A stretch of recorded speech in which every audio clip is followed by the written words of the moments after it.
So I've owned the JVC-GY LS300 for approximately about 2 years now. And I was thinking to myself, is it time to upgrade to something new? Stay right there. You're going to want to see this.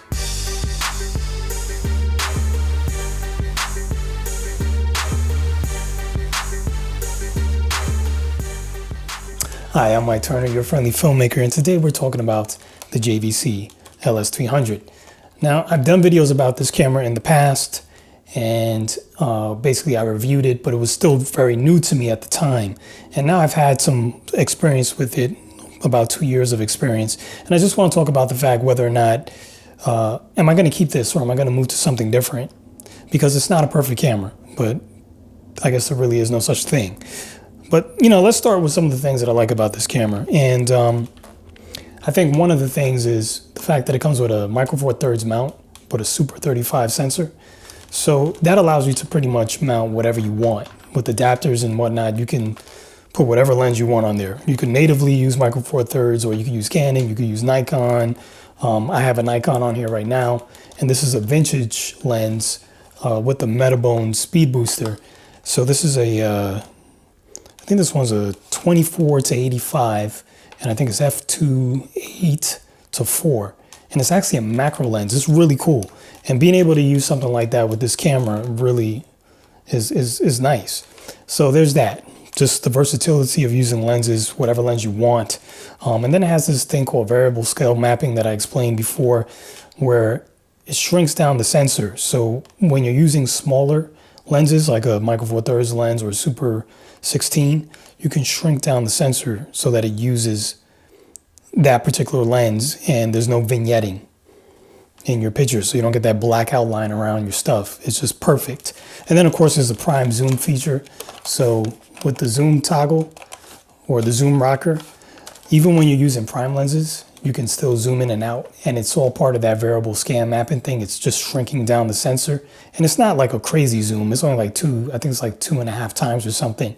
But being able to zoom 2.5 times in 1080p and not lose any image quality is really, really big to me. Then it has built-in ND filters, which I really like. A whole slew of buttons and switches for white balance and gain. Just a lot of buttons to make you quicker.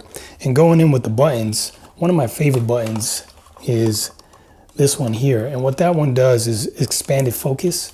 So you can punch in on what you're trying to focus on like 10 times, get your focus, and then hit the button again, and you're back to normal. Now, some of you are probably like, well, that's not a big feature. My camera does that. I know of several cameras that do that, but they don't do it while you're recording. This one does it while you're recording. So it's not like you can just zoom in, get your focus, then hit record. No. You can still be recording, and you can keep zooming in, zooming out. So like if you're moving around, you can still get your focus very easily. And then it has a focus assist, a focus peaking feature, just like many cameras have. But the nice thing about this one is it turns the screen black and white temporarily, and then it draws your focus peaking line. So then it draws the red or the blue or whatever color you select around what's in focus. So it's easier to see. You just won't miss focus with this camera. I never miss focus. Very important, very useful. Flip screen is bigger than most. It's not huge, but it's bigger than what comes on most DSLR or mirrorless cameras, slightly bigger. You have dual card slots, which of course is also very important. So you can record to 2 cards simultaneously, which I do all the time. So you never have to worry about your card going down and you're losing a bunch of information, or a bunch of video. Doesn't happen. What else? The handle. And I think some people take that for granted. Having a handle is huge. Helps you to get lower angle shots. Kind of hold it like this, kind of pretend like there's a shoulder mount and get a nice steady shot. And then on top of having the handle also has audio inputs on it, XLR. So you can have 2 different sources of audio going in at once. So you got your shotgun, and then you can have a wireless going in there, or a wired lav, whatever. So 2 sources of audio at once that you can control with volume knobs, not really knobs, dials. Another thing that I really like about this camera, surprisingly, is the menu system. The menu system on it is very, very easy to use. And everything is just where I would expect it to be.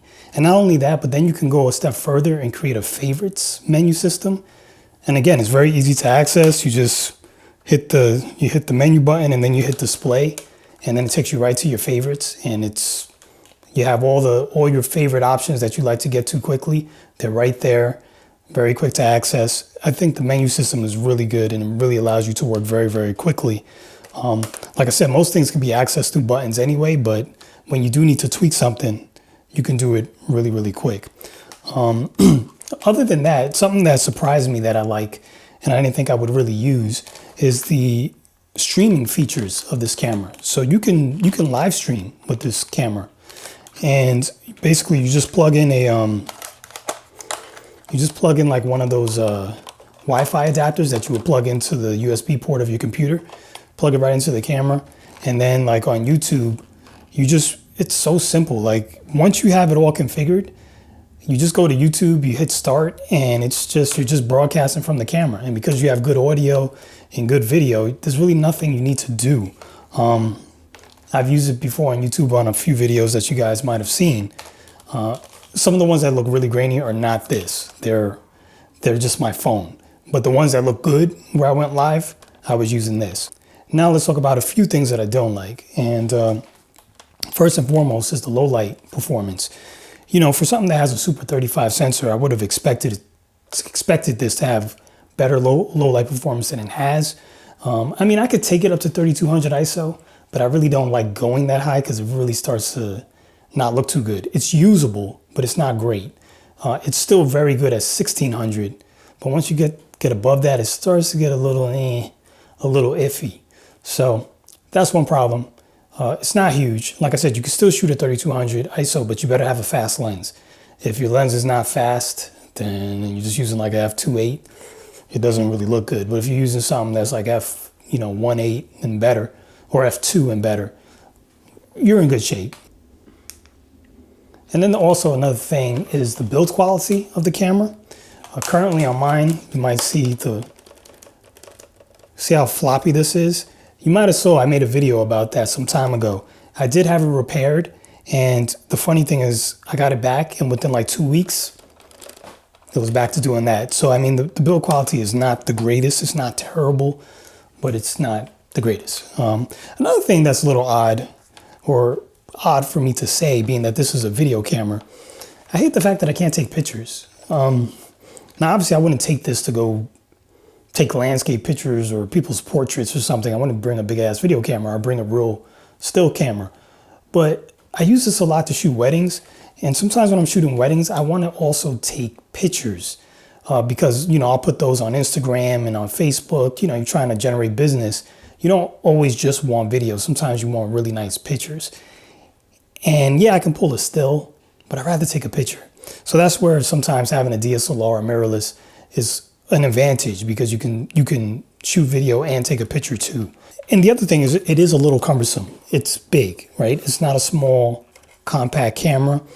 And you might have saw in other videos, I like the fact that it's bigger because you can fit so much more buttons on it, and it, you know, zoom rocker and zoom on a handle, you know, because it's bigger, there's more on it that makes it easier to use. But because it's bigger, it's a little awkward on a monopod, and I use a monopod a lot. So it's a little awkward on the monopod, but it still works. And then lastly, I'm gonna mention, when I'm shooting with this and you're shooting neon lights, sometimes it just creates like these really funky artifacts in the actual neon light itself. It looks like grainy. Even if the whole rest of your scene is nice and clear, for whatever reason, the neon lights just have these bits of grain in it, and I can't explain it, but it looks really bad. So you gotta really be careful and make sure you're not shooting at too high of an ISO, because the higher the ISO, the more that you're gonna have that problem. But if you bring the ISO down, I feel like it's not as much as a problem. So again, you gotta use a very, very fast lens to kind of avoid that from happening.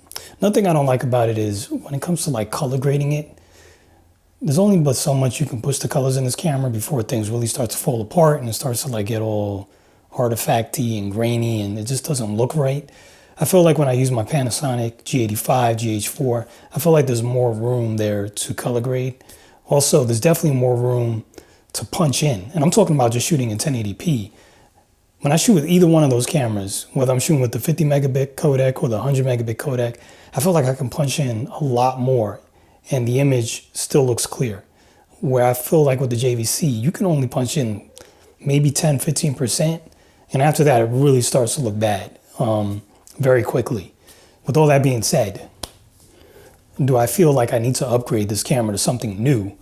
And I was really contemplating the Panasonic GH5S for the low light performance and the fact that it's, even though it's a stills camera, not really, but even though it's a stills camera, it just has so many video features that it's really a video camera, especially with the unlimited recording and whatnot. So I'm not sure that I'm going to upgrade this camera just because I really do enjoy the things that it does well. And for the few things that it doesn't do well, I'm able to work around them thus far. So I think I just want to keep using it and just keep getting better with what I have than to get something new and have to start my learning curve all over again. Although with the GH5S, not really, because I already have quite a few Panasonic cameras already. So maybe there isn't going to be that much of a learning curve, but we'll see. Maybe I'll just have both. I don't know. I doubt it though, because it's kind of expensive. But anyway, there it goes. Anybody else have this camera? What are your thoughts on it? Does anybody have the GH5S? How much do you love that camera? I'm sure everybody loves that camera, but I would love to hear your insights on it and whether you think I should switch. Anyway, there are links below. And if you click on any of those affiliate links, I will get a small commission that helps me create more content from this channel, for this channel. Of course, if you like the video, go ahead and hit the thumbs up. If there's anyone you think that will get some use out of this video, go ahead and share it. And as always, thanks for watching. I'm Mike Turner, and I'll see you soon.